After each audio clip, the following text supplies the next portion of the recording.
We're talking about our favorite late round gems next on Fantasy Football Today in 5. Welcome to FFT in 5. I'm Chris Towers. I'm here with Dan Schneier, and we've got a big draft weekend coming up. I mean, obviously not the biggest draft weekend, but a bunch of you are going to be drafting this weekend. And you probably want to know who to target in the later rounds of your drafts. I'm going to start us off with 2 wide receivers. And look, it's easy to find upside wide receivers late in your drafts. There's a lot of rookies going late, Marvin Mims and Rashee Rice, and Jaden Reed is starting to get some hype. I'm going to give you one rookie and one guy who hasn't been a rookie in about 12 years. So first up, Tank Dell from the Houston Texans. If you saw last week's preseason game, he was the star, 5 catches and a touchdown in that one. In Wednesday's practice session against the Dolphins, he had 3 touchdowns from CJ Stroud. He's clearly moving into a starting role for the Houston Texans. And I think there's value in Nico Collins as a late round pick. I think there's value in John Mechie. This is a wide open receiving core. But right now, all of the buzz in camp and so far in preseason has been about Tank Dell. If he has another good preseason game this weekend, this is a guy who might be inside the top 100 picks eventually. So I like taking him late, and I think I got him around 120 in a mock draft we did on Thursday.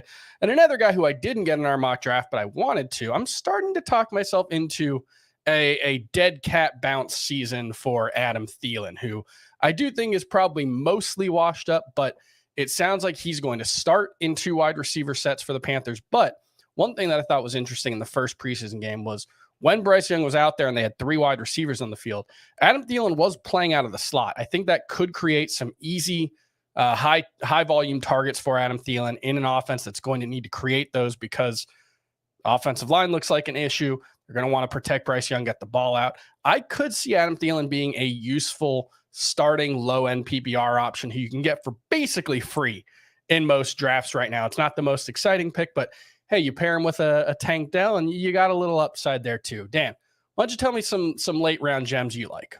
I'll start with somebody you can get in the final few rounds and then work into players you can get in the final round or 2. Starting with Ty Chandler, running back. Absolutely. I thought his preseason usage was incredibly enlightening. Chandler's a player who I wrote about last year in the draft cycle as my favorite sleeper in the actual draft. And the year before that, Khalil Herbert was that player. I have a decent track record with these guys.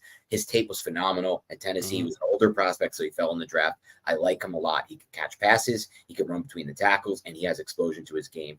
Ty Chandler, just with Alexander Mattison in front of him right now, with Zeke already off the market, and obviously Dalvin Cook as well. So I like that.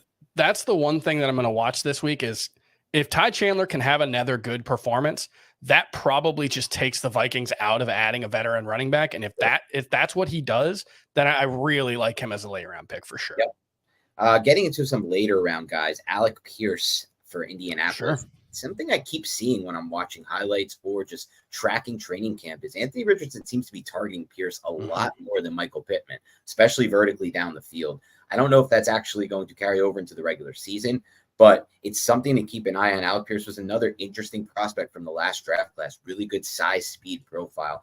Then moving on, I know everyone says don't take these guys in year 1. Luke Musgrave, one of my favorite players in that class at tight end. But everyone relies on data that was in the past, and it has to do with a lot worse tight end prospects. Guys like Cole Kmet, who were the first guy drafted in his class, for example. And bad classes. This is a historically good, potentially tight end class. At least it was on tape. And Musgrave's tape was the one I liked the most because he's so unbelievably fluid and fast for someone his size. I love his upside long term, but I like it already. He's already playing all snaps with the starters, getting targeted a lot. It's one I almost didn't want to give away. I like it so much. Yeah, he's the clear top tight end there. It's very similar to Sam Laporta, except Luke Musgrave probably a better athlete than Sam Laporta. Definitely a better athlete than Sam Laporta, both on tape and just watch and metrics testing on tape, and you just watch with your own eye. You'll see it quickly. A couple more just to keep an eye on. Deuce Vaughn, Cowboys. Yep. Okay, look, here's the deal with Deuce Vaughn. He's 5'4.5", maybe 5'5", unbelievably productive at the collegiate level, and then runs a 4.5 in the 4.5s, and it's like, all right, well, we can't draft him. Guess what? At 5'4", it's hard to run a 4.4. Like you don't have the same stride length, and so I don't really put much into that. But one thing he has that actually helps him is his height actually helps him at the running back position. It's one of the few positions in the NFL where it actually helps to be smaller. You can get lost behind the blockers. You can kind of weave in and out, and it's very difficult to tackle. We've seen it with other players. I don't really see a path to too many more players. Like, you can talk about McDavis, like Ronald Jones eventually comes back from suspension. I think Vaughn's better than all of them. So I like Vaughn a lot. And then one final guy I'm going to throw out there. You can see behind me with the Giants memorabilia, but Darius Slayton. Wait, you're a Giants fan?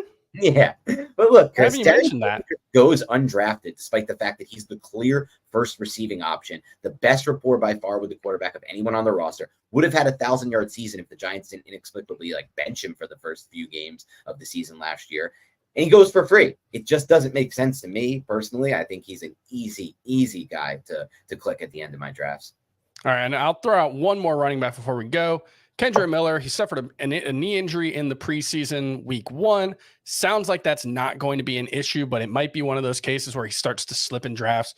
ADP is in like the 150 range, so you can get him with one of your last round picks. And look, if he's going to play in the last week of the preseason and be ready to go for week 1, which it sounds like he will be, there's every opportunity there for him to have a role, at least for those first 3 games, and maybe lock in, a role for the rest of the season. So that's someone you might have taken off your board with the knee injury. Put him back on. Make sure you don't forget about Kendre Miller, Saints rookie running back.